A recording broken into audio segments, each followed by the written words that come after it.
जो आत्मा स्वर्ग में स्थित है उसकी पहचान क्या है? जो इस जन्म से पहले भी स्वर्ग जैसे सुख को भोग रही थी, उसके लक्षण क्या होते हैं? उनमें 4 लक्षण होते हैं। गौर से समझना इस बात को। नंबर 1, दान प्रसंगों। वो दान के कार्यक्रम में सम्मिलित होने में उनको बड़ी खुशी होती है। कोई दूसरा दान करता तो भी खुश हो। नंबर 2, मधुरा चबाणी। उनकी वाणी बड़ी मृदुल रहती है, मिठास भरी वाणी रहती है, बहुत प्रेम से बोलते हैं, मधुरा चबाणी। देवार्चनम, और उनमें दैवी संपदा के गुण भी होते हैं, और जिनमें दैवी संपदा के गुण होते हैं उनका वह सम्मान भी। आसुरी संपदा के लक्षण भी होते हैं। दंभो दर्पोभिमानश्च क्रोधापारुष्यम एवच अज्ञानमचा अभिजातस्य पार्थ संपदम आसुरीम। आसुरी संपदा के लक्षण। जो दंभ करता है, दिखावा करता है, पाखंड करता है, आडंबर करता है, अहंकार करता है, घमंड करता है, क्रोध करता है, गाली बकता है, कठोर बोलता है, अज्ञानता के अंधकार में जिसकी जिंदगी भटकती रहती है, ऐसा व्यक्ति आसुरी प्रकृति का व्यक्ति होता है। उसे राक्षस कहा है श्रीमद् भगवत गीता में। देवी और देवता, भगवान कृष्ण ने कभी कभी कबीर के टोन में बात किया है, जैसे कबीर साहब कहते हैं ना, उस तरह से बोलते हैं। अभयम सत्यम संशुद्धि ज्ञान योग व्यवस्थिति दानम दमस्य यज्ञ स्वाध्याय तप आर्जवम अहिंसा सत्यम अक्रोधा त्याग शांति अपैष्णम दया भूतेश अलोलुप्तम मार्दवम ही अचापलम तेजा क्षमा धृति शौचम अद्रोहो नाति मान्यता भवंत संपदम दैवीम अभिजातस्य भारत। 26 दैवी संपदा के लक्षण भगवान श्री कृष्ण ने 16वें अध्याय में श्रीमद् भगवत गीता में अर्जुन को श्रवण कराया है। नंबर 1, जो निर्भय है। देखिए, निर्भय कौन है? जिसका मन निर्मल है वही निर्भय होता है। मन में यदि छल है, कपट है, गड़बड़ी है, तो निर्भयता नहीं आती। निर्भय होना आसान नहीं है। निर्भय होने के लिए निर्मल होना पड़ता है। यहाँ 2 प्रकार के लोग बैठे हैं। एक ऐसी महिला बैठी है जो गुरु जी को फूलों का हार देना चाहती। दूसरी ऐसी भी महिला बैठी है जो दूसरी महिला के गले का सोने का हार खींचना चाहे। दोनों का ध्यान हार पर ही है, लेकिन एक का ध्यान देने में है, दूसरे का ध्यान खींचने में। कि जब ये महिलाएं सब सत्संग में लीन हो जाएं तो किसी का हार खींच लूं, जब ये गुरुदेव को प्रणाम करने जाएं तो चैन खींच लूं। लेकिन कुछ महिलाएं हैं जो उनके मन में भाव है कि अगर अवसर मिलेगा तो गुरु को हम भी फूल का हार हाथों में भेंट। 2 प्रकार की भावना हो गई। एक देने की भावना है, एक छीनने की भावना है, चुराने की भावना। जिसके मन में चोरी का भाव है उसके अंदर भय है। अभी चोरी नहीं किया है लेकिन भय पहले से, क्योंकि भावना पहले से। भावना से भय और निर्भय दोनों का जन्म होता है। और जिसके अंदर फूलों का हार देने की भावना है उसके अंदर क्या है? निर्भय स्थिति। उसको कोई डर नहीं, घबराहट नहीं, उसको खुशी है। वो इंतजार में है वो वक्त आ जाए कि जब गुरु जी को हम फूलों की माला देते। लेकिन वो चुट्टी महिला सोचती है ऐसा वक्त आ जाए जब मैं किसी के गले से सोने की माला खींच लूं। और याद रखना, जो किसी महिला के गले की सोने की माला खींचती है जो स्त्री, वो स्त्री कभी भी सुख नहीं पा सकती। सुख उसी को मिलता है जो व्यक्ति कंचन को मृतिका सम जाने कामिनी काष्ठ शिला पहचानी तुलसी भूल गयो रसेहा जो नर प्रकट राम की देहा। तुलसी भूल गयो रसेहा जो नर प्रकट राम की देहा। अरे वो राम है, वो भगवान है, वो कबीर जैसा महान सदगुरु है, वो महान है। कौन कौन?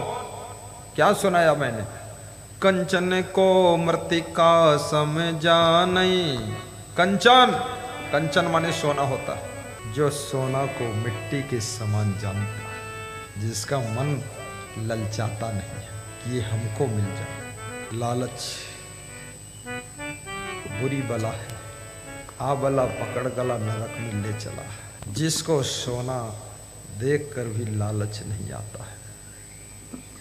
कामिनी काष्ठ शिला पहचाने, और जो किसी कामिनी को देखकर उसको लगता है पत्थर की चट्टान है, शिला है, ये लकड़ी का बहुत बड़ा टुकड़ा है, लंबा।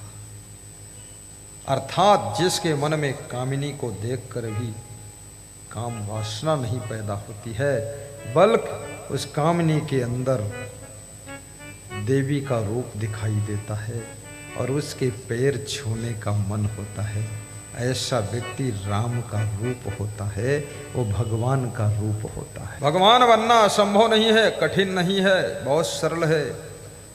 इसलिए कबीर साहब के एक संत ने बहुत सुंदर भजन बनाया है कि संकल्प हो हमारा इंसान हम बनेंगे, और इंसान बन गए तो भगवान भी बनेंगे। क्या बात है। जब भगवान श्री राम ने योग वशिष्ठ में गुरु वशिष्ठ से पूछा कि भगवान बनने के लिए क्या करना पड़ता है, देखिए ऐसा प्रश्न कभी कोई पूछता नहीं। लोग इतना भर पूछते हैं भक्त बनने के लिए क्या करना पड़ता, गुरु दीक्षा लेने के लिए क्या करना पड़ता है, लेकिन डॉक्टर बनने के लिए क्या करना पड़ता है, इंजीनियर बनने के लिए क्या करना पड़ता है, आईएएस बनने के लिए क्या करना पड़ता है, पर भगवान बनने के लिए क्या करना पड़ता है किसने पूछा है? अरे और तो और छोड़ो, हमने भी नहीं पूछा अपने गुरु जी से कि भगवान बनने के लिए क्या करना पड़ता है, क्योंकि मेरे को भी डर लगता था ये बात पूछूं तो गुरु बोलेगा अरे तू यहाँ भगवान बनने आया, अभी शिष्य तो बन नहीं पाया, भगवान की बात कर रहा है मेरे ऊपर। तो डर में पूछ भी नहीं पाया और मेरे अंदर ये प्रश्न भी नहीं आया कि गुरु से पूछूं भगवान कैसे बना जाता है। पर भगवान राम ने गुरु वशिष्ठ से प्रश्न पूछा था कि भगवान बनने के लिए क्या करना पड़ेगा, हे गुरुदेव बताने की कृपा करें। तो बोले जीवा इंद्री चा जननेन्द्रिया निगृहीतानि सर्वसा भगवानम भवेत। जो मनुष्य अपनी जिह्वा इंद्री को वश में कर लेता है, क्या बात करते हो जनाब, जिह्वा इंद्री को वश में करना कोई छोटी बात है? अरे ये जिह्वा इतनी खतरनाक है, जो नहीं बोलना चाहिए वो बोलती है, और जो नहीं खाना चाहिए उसका भी स्वाद लेने के लिए लपलपाती है। ये जिह्वा देवी कंट्रोल से बाहर हो जाती है। और जननेन्द्रिय को जो वश में कर लेता है, अर्थात जो स्वाद को जीत लेता है और जो ब्रह्मचर्य का पालन कर लेता है, हे राम जो गृहस्थ होकर के भी एक पत्नी व्रत और एक पति व्रत का पालन करता है, वह दोनों देवी देवता के रूप में प्रख्यात होते हैं और वही भगवान राम कहलाते हैं, वही भगवान राम कहलाते हैं।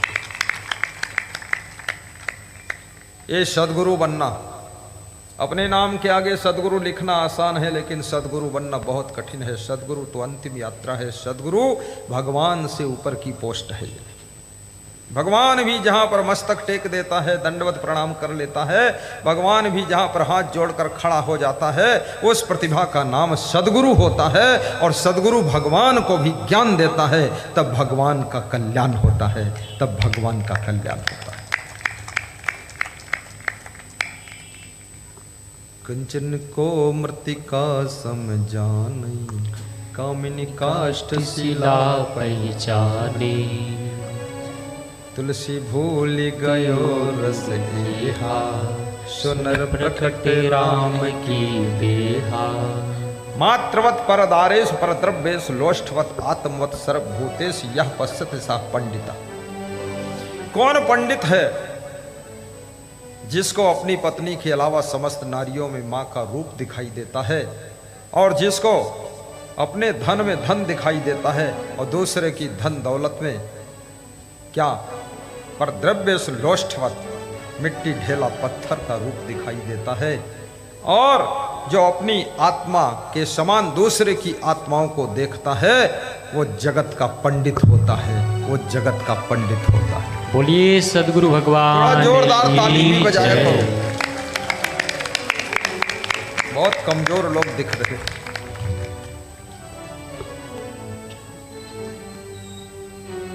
कंचन को मृतिका समझाने, कामिनी काष्ठ शिला पहचाने। गाओ गाओ। कंचन कामनी काष्ठ शिला पहचाने, कंचन को मृतिका समझाने। देखिए माता तुलसी प्रकट राम, माँ सीता वनवास में थी, पंचवटी के किनारे एक सोने का मृग निकला। सीता जी सोने के मृग को देखकर मोहित हो गई। राम से कहती, हे राम, इस मृग को लाओ, जीवित लाओ या मार कर लाओ, लेकिन इस मृग को हमें चाहिए। राम जी सीता जी का बड़ा सम्मान रखते थे। धनुष बाण लेकर के मृग को मारने जाते। तो राम बहुत बुद्धिमान थे, उन्होंने लक्ष्मण की ड्यूटी कर दिया कि लक्ष्मण सीता की रक्षा करना। लक्ष्मण पंचवटी कुटिया में है, सीता जी अंदर गृह कार्यों को कर रही है। राम सोने के मृग के पीछे दौड़ रहे। जहां जहां पत्नी का मन फिसल जाता है, वहां वहां पति को बहुत अंधी दौड़ लगाना पड़ता है। इसलिए नारी को भी किसी स्वर्ण के चमक दमक के आकर्षण में नहीं आना चाहिए, ताकि आपका पति घोड़े की तरह दौड़े ना, शांति से रह सके। राम जाते हैं, दूर तक भागता है मृग, बाण मारते हैं। वो सोने का मृग माया मृग था। रावण का मामा मारीच सोने का मृग बनकर आया था। हा लक्ष्मण की आवाज करता है, आवाज इतनी जोर से करता है, राम की आवाज में बोलता है। कितने लोग सबकी आवाज बोल लेते हैं, कौवा की तरह बोल लेते हैं, कुत्ते की तरह भौंक भी लेते हैं, गुरु जी की आवाज में भी बोल देंगे, नकल कर लेते हैं। बड़े होशियार लोग हैं संसार में। सीता ने सुना तो उनको लगा राम संकट में है, लक्ष्मण को पुकार रहे हैं। पतिव्रता स्त्री का पति जब संकट में होता है तो स्त्री अपने पति की रक्षा के लिए स्वयं को भी संकट में डाल लेती है। लक्ष्मण से सीता कहती है, जाओ राम की रक्षा करो। लक्ष्मण ने हाथ जोड़ा, कहा, माते, भगवान राम ने कहा था सीते की रक्षा करो, और आप कह रही हो राम की रक्षा करो। ये एक जीव किसकी किसकी रक्षा करे। मैं बड़ा संकट में हूँ, क्योंकि मेरे राम संकट में कभी हो नहीं सकते जो मैं उनकी रक्षा करूं। और मैं वहाँ चला जाऊं, तुम यहाँ अकेली रह जाओ, कोई घटना घट जाए तो क्या होगा। सीता जी ने कहा, अरे प्रवचन मत कर, राम अगर कुछ हो गया तो मैं भी जिंदा रहकर क्या करूंगी, और तू यहाँ क्या करेगा। चलो निकलो यहाँ से, फालतू बात करते। डांट दिया। लक्ष्मण स्वयं बहुत क्रोधी थे, लेकिन कभी कभी अपने से बड़ों के साथ में क्रोधी से क्रोधी व्यक्ति जहर के घूंट जैसे सब गुस्सा को पी जाता है। क्या करे। लक्ष्मण खड़े होते हैं, मन में सोचते हैं, ऐसा संकट है। मेरे ज्येष्ठ भ्राता राम ने कहा सीता की रक्षा करो, सीता जी कहती है राम की रक्षा करो। अब ये प्राणी क्या क्या करे। चलो कोई बात नहीं, लक्ष्मण राम की रक्षा में जा रहा है, लेकिन लक्ष्मण रेखा सीता जी की रक्षा करेगी। क्या बात है। इस बात को ध्यान देना भाई साहब, आपकी रेखा भी काम करती है। लक्ष्मण ने रेखा खींच दी और कहा, माँ सीता इसी में रहना, इससे बाहर मत जाना। लक्ष्मण का जाना, रावण साधु के भेष में आता है, भिक्षा मांगता है। सीता जी भिक्षा रेखा के अंदर से देती हैं। रावण बंधी भिक्षा लेने से मना कर देता है। सीता जी सोचती हैं साधु को नाराज नहीं करना चाहिए, परंतु याद रखना जो सच्चा साधु होता है वो ऐसे नाराज नहीं होता है। ये तो कच्चा साधु होता, वही नाराज होता है। ये साधु ही नहीं है, नकली साधु है। ये रावण साधु का भेष बना कर आया है। सब माताओं बहनों से निवेदन करूंगा कि साधु भेष में बहुत से लोग रावण बनकर छुपे हुए हैं। साधु भेष में 4 पैर का हर जानवर गाय नहीं होता है, और साधु भेष में हर व्यक्ति साधु नहीं होता है। और तिलक लगाने से हर व्यक्ति पुजारी नहीं हो सकता है। और याद रखना, मंदिर में जाने से हर व्यक्ति त्यागी नहीं होता है। कितने लोग सुबह मंदिर में प्रार्थना करते देखे गए और शाम को मदिरालय में बोतल पीते देखे गए। बड़ा दुर्भाग्य है, संसार में आदमी को पहचानना मुश्किल है। सुबह देखो तो पुजारी की तरह बनकर खड़ा है मंदिर में, लाल पीला कपड़ा ओढ़े है और मस्तक में खूब लिख दिया है ओम नमः शिवाय, और शाम को देखो तो सब पैंट शर्ट पहनकर और सब तिलक उलक धोकर मदिरालय में खड़ा है। सुबह बोलता है ओम नमः शिवाय, शाम हुई तो दारू पीवाए। और चौपाई गाता है, डीडी महंत, ध्यान दो। रघुपति राघव राजा राम, पतित पावन सीताराम, पता न पावई सीताराम। रघुपति राघव राजा राम, दारू पी गए उल्लू राम, समझ न पाइन लल्लू राम। उल्लू राम दारू पीन, लल्लू राम समझ नहीं पाइन क्या हुआ। राम रामा हरे हरे, मुर्गी अंडा घरे घरे। रामा रामा हरे हरे, मुर्गी अंडा घरे घरे।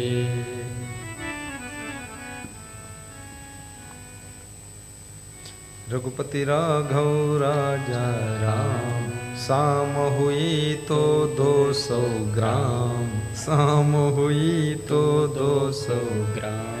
ये भक्ति है कौने काम, ये भक्ति है कौने काम। क्या भक्ति कर रहे हो। मैं सभी कबीर पंथियों से कहूंगा, यदि आप अंडा मुर्गा मांस मछली खाते हैं, दारू पीते हैं, तो आप कबीर पंथी नहीं, आप कबर पंथी हैं। आपने अपने पेट को कबर बना रखा है जिसमें मुर्दे दफना रहे हो। ये किस मॉडल के कबीर पंथी बनते हो तुम। अरे कबीर पंथ की चुनौती यही है। बाबा जय गुरुदेव का कहना है, शाकाहारी रहना है, शाकाहारी रहना है। बोलिए सदगुरु भगवान की जय।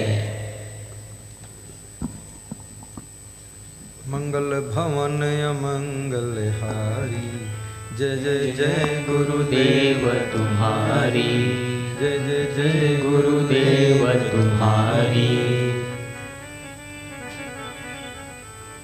दयालु बनो, आपका कल्याण होगा। अभयम सत्यम संशुद्धि, जिसके अंदर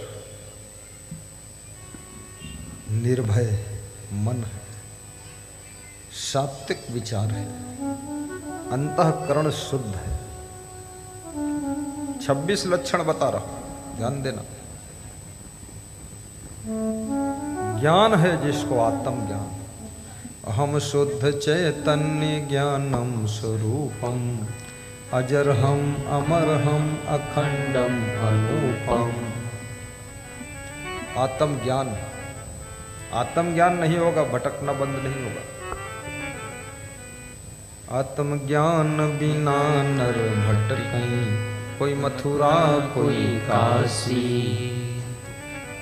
पानी में मीन पियासी, मोहि सुनी सुनी आवते हासी। जल बिच कमल कमल बिच कलियां, तापर भंवर निवासी। सो तेरे घट माही विराजे, परम पुरुष अविनाशी। पानी में मीन पियासी, मोहि सुनी सुनी आवत हासी। कबीर साहब को हंसी आ रही है। कबीर साहब हंसते खूब थे। अब कबीर पंथी हंसे न हंसे, लेकिन कबीर साहब हंसते थे। कई बार उन्होंने कहा हमको हंसी बहुत आती है। हंसते थे इसीलिए तो हंसी आती थी। हंसी ना आती तो हंसते कैसे। कहते हैं हंसी आती है, इसका मतलब हंसते होंगे तभी हंसी आती थी। हंसना और हंसी आना एक ही बात है। कबीर साहब कहते हैं आँख न मूंदो कान न लूंढो, काया कष्ट न धारो, खुले नैन हंसी हंसी पहचानो, फिर हंसने की बात करते सुंदर रूप निहारो, खुले नैन हंसी हंसी पहचानो, सुंदर रूप निहारो। जहाँ जहाँ डोलो सोई परिक्रमा, जो कुछ करूं सो पूजा, सोई जाऊं तो करूं दंडवते, भाव मिटाऊं दूजा, भाव मिटाऊं दूजा। संतों सहज समाधि भली, संतों सहज समाधि भली। सहज समाधि है, चलते फिरते समाधि, खाते पीते समाधि, सोते जागते समाधि, नहाते धोते समाधि। जिसके मन में कोई आधि नहीं, तन में व्याधि नहीं और समाज की तरफ से उपाधि नहीं, तो समझ लो हर सांस उसकी समाधि में लीन है, समाधि में लीन है। मरने के बाद तो समाधि बन जाती सबकी, लेकिन जिंदगी में समाधि की अनुभूति करो। जिंदगी में सम्माने सम्माने बराबर होता है, आधी माने मन की बीमारियां। जहां मन की बीमारियां समाप्त हो जाए तो समझ लो तुम्हारी समाधि लग गई। और क्या समाधि है? मन की बीमारियां क्या है? काम, क्रोध, लोभ, मोह, ईर्ष्या, द्वेष, ये सब मन की बीमारी है। ये भयंकर बीमारी है, छोटी मोटी बीमारी नहीं है। मनुष्य अगर परेशान है तो काम, क्रोध, लोभ, मोह, ईर्ष्या, द्वेष, अहंकार के कारण ही परेशान है। गौर से झांक कर देखो अपनी जिंदगी में दुख अगर कहीं से है। आज मैं अपने ये संतों को कह रहा था कि बड़ा सुख है जीवन में, क्योंकि न काम है, न क्रोध है, न लोभ है, न मोह है, न ईर्ष्या है, न द्वेष है।